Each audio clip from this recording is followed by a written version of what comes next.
Hey there, it's Kimberly Lucht, and today I want to share a little bit about how to create VIP experiences, whether that's for a program, an offer, a package, or an event, or even an in-person VIP day. This is something to carry through anything that you're offering, because I find that high-end energy, this elevated state of mind of like what's possible and what I want to invest and the time and energy I'm willing to put into something, it ends up feeling super high vibe. So with that, there's 3 tips that I want to give today, and of course there's many others on my mind that I want to share with you, and eventually I'll probably do a part 2 to this YouTube video. But the first one I would say is to surprise and delight your people. And so whether that means sending surprise gifts in the mail, or maybe adding in a surprise breathwork session for an event like I did for Energy Queen, there's so many different ways to surprise and delight people in ways that maybe you didn't even expect. And so I always say under promise and over deliver. Anything that you offer, you want to make sure that you are more than likely to deliver. Because of course there's unforeseen circumstances that might be a deterrent to delivering in the exact way that you might have imagined. But that's why if you promise 90-minute sessions, maybe 2 a month or 1 a month, you can say they're going to be virtual, and then maybe you make them in person. So if there's something that you're thinking of offering and you're not quite sure that you can pull it off, I would say don't even put it on the sales page. Don't even mention it. And then if you're able to pull it off, stick it in there and be like, surprise! It's just so much cooler that way, because it gets people who signed up with you to think, oh my God, there's always surprises around the corner. I love this girl. I love this program. I love working with this person.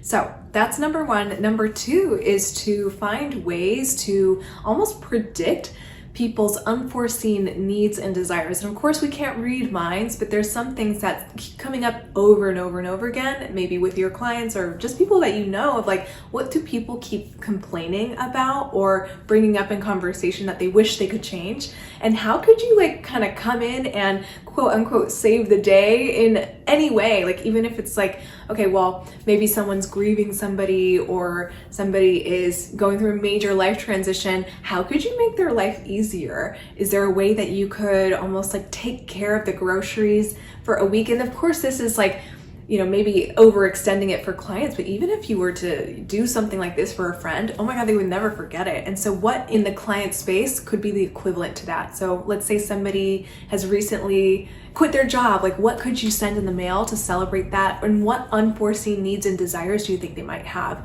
Will they need to feel more supported? Will they need to feel like, oh my gosh, okay, I need to kind of make up for this cash? Like, what kind of needs could you fulfill as their life evolves and changes, as everybody's life does? What kind of circumstances do you think that you could help them with?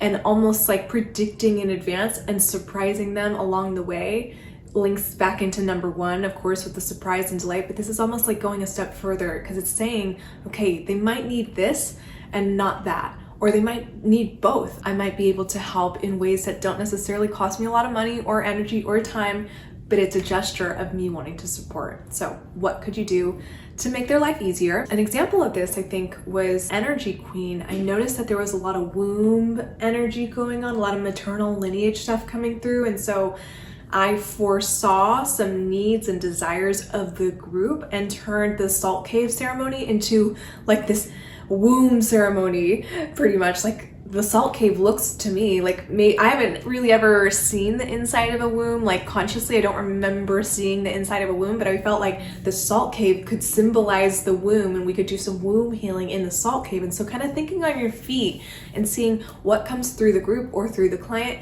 that maybe you could, like, I don't know, be creative with how to serve that need or serve that desire.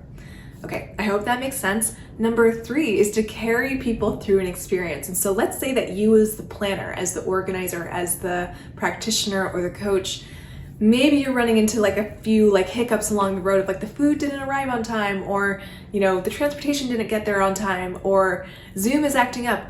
I would never put that burden on somebody who is paying for a VIP experience. And there's a few reasons why. There's a difference between sharing what's going on and then also burdening people with the energy of planning and the things that come through while we are in the midst of organizing things like packages, programs, events.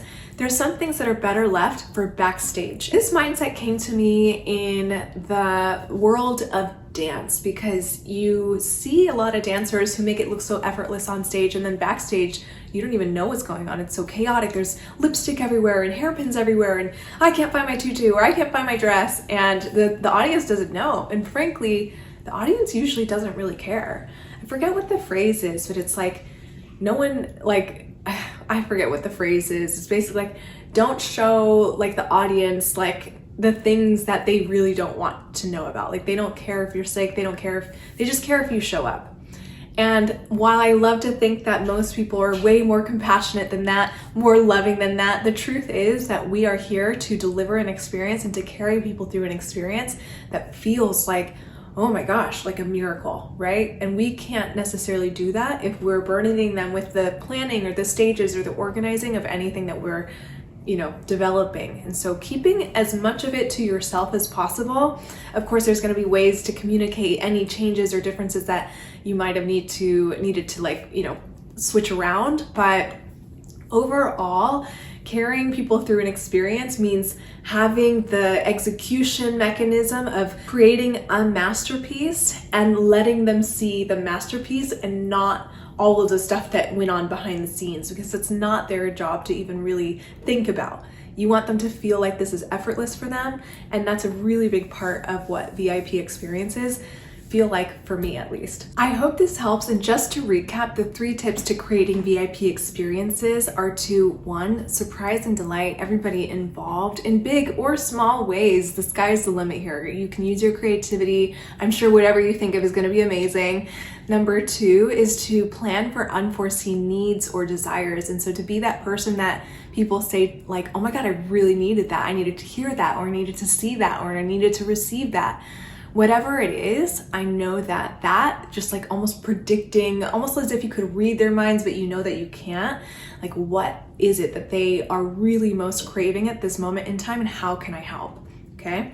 Number 3 is to carry them through the experience and make sure that you're almost like creating this masterpiece before their eyes, whether it's coaching or healing or an event, having that space where they just feel like they were just taken on a ride, right? Effortless for them. It's something that feels so good to them and to you too, because you're creating this space that it's almost like they're being held, like as if they're floating in water. You want to kind of create that physical sensation for them of being held and being carried through the experience. And so if you love this, I think you'd really love my group program, the Queen Bee Hive. In it, we talk about all things spiritual, all things business. And if you love the fusion of those 2 things, you're really gonna love it on the inside. If you're feeling called, the link to apply is in the description below. And I hope that this serves you. I can't wait to hear what comes through for you. Thank you so much for watching, and I'll catch you in the next video. Ciao.